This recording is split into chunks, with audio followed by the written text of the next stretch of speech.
Hello, you're watching TelecomTV. I'm Guy Daniels, Director of Content.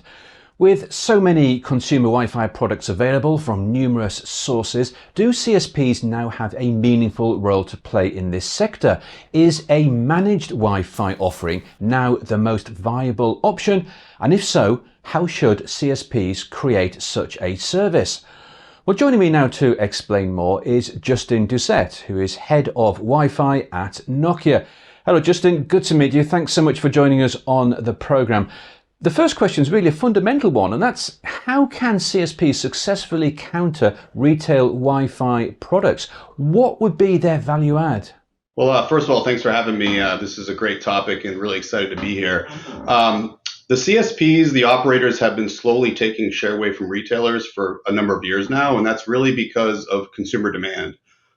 No customer, no consumer wants to go into retail and purchase Wi-Fi. Wi-Fi is something that we use every single day. About 95% of all traffic in the home globally is done over Wi-Fi.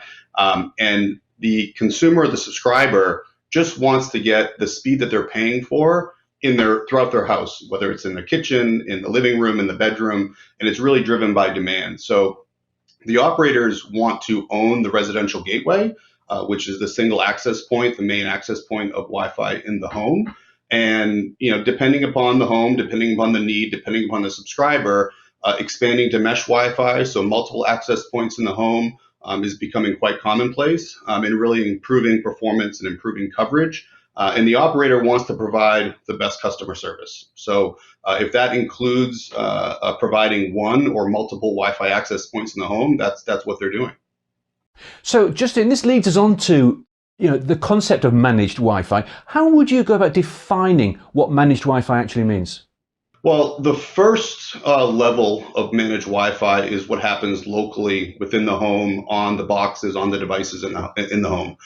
So if you have a single access point, a router or a gateway, normally in today's day and age, it would be a dual band, so it would have both 2.4 gig and 5 gig bands.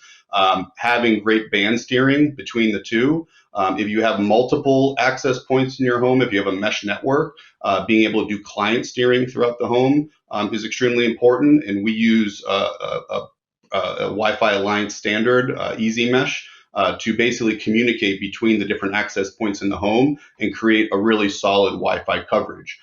So that local, what we call radio resource management, is really important to allow the clients, whether it be a mobile phone that's moving around the home or a stationary device like a smart TV, to have really good, solid connectivity. And that's really where managed Wi-Fi starts. But what's becoming much more commonplace in today's market is remote managed Wi-Fi. So having a cloud service, obviously remotely managing the radio resource algorithms to improve the performance. And like in many other technologies, having the power of the cloud, having more resources available to you in the cloud really helps to complement what's happening in the home from a local perspective, and then complementing that with a remote algorithm that helps to improve, whether it be coverage, whether it be performance, being able to adjust the radios that are actually providing that great Wi-Fi service. Now, it's very likely that a CSP already has an installed base of Wi-Fi devices with its customers. So how does this impact a managed Wi-Fi service? Well, there are several different ways that you can manage legacy devices, but what's actually happening is a pretty big transition. And as in all technology, right, new technology become available. So one big transition that's happening right now is the Wi-Fi 5 to Wi-Fi 6 transition. Eventually, we're going to be moving to Wi-Fi 7. So one thing that the operators can do is have a future-proof plan where they can actually transition households when they bring on a new type of technology like Wi-Fi 6, make sure that newer device that they're deploying into the home has the right capabilities for remote management. There is a possibility to go backwards and actually upload the firmware or modify the firmware of legacy devices. And we currently do that for a number of our customers today. But what's really exciting is a transition that's happening from a standards perspective in the industry, which is being driven by the Broadband Forum, which is the User Services Platform, or USP, otherwise known as the TR-369 protocol. And what that allows the industry to do is to have a common open standard that actually provides all the necessary information, data, etc., up to the cloud that's necessary for us to do a really powerful managed Wi-Fi service. So between a combination of managing your transition from legacy Wi-Fi technologies like Wi-Fi 5 to Wi-Fi 6, and also embracing the new open standards that are becoming much more commonplace, it will allow operators to really start to increase the number of access points or the number of homes in their deployment to be managed remotely. Justin, as you've said, there's a lot of innovation going on in this space now. But what's required in the network? Would a CSP only need a cloud platform to introduce a managed Wi-Fi service?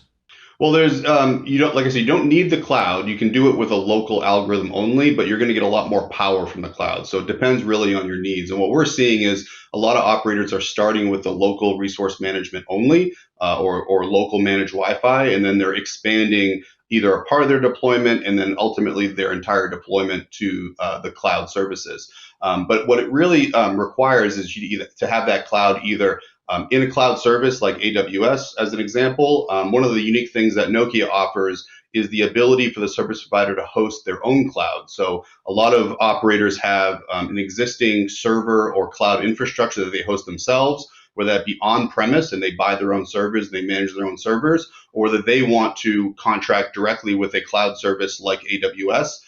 We can do that either way. We'll host it for them, or we'll help them deploy it, whatever deployment method that they would like. So we really have a very flexible solution because every operator is different and every operator has different needs. And here at Nokia, we try to do our best to provide the best service possible. So, Justin, what's next after managed Wi-Fi? You spoke to us earlier about remote managed Wi-Fi. Is there a further strategy for the longer term?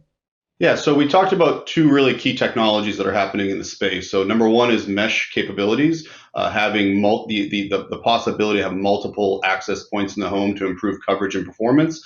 Then there's the remote managed capability that we just spoke of. What's really happening next is what has happened in other technologies such as PCs or mobile phones, which is the separation of application and operating system, and that's happening with the residential gateways in the home. We are actually providing the capability for third-party software and services to be loaded onto the devices remotely. So as more and more capabilities, whether it be security or parental controls or Wi-Fi motion sensing, all these really interesting third-party value-added services will be able to be loaded remotely by the operator onto the residential gateway. It really allows the in-home connected experience to be personalized and from an individual perspective. So it's a really exciting transition that's happening as we speak. Sounds very exciting. Justin, thank you for joining us today and sharing your views on managed Wi-Fi. Thanks so much for having me.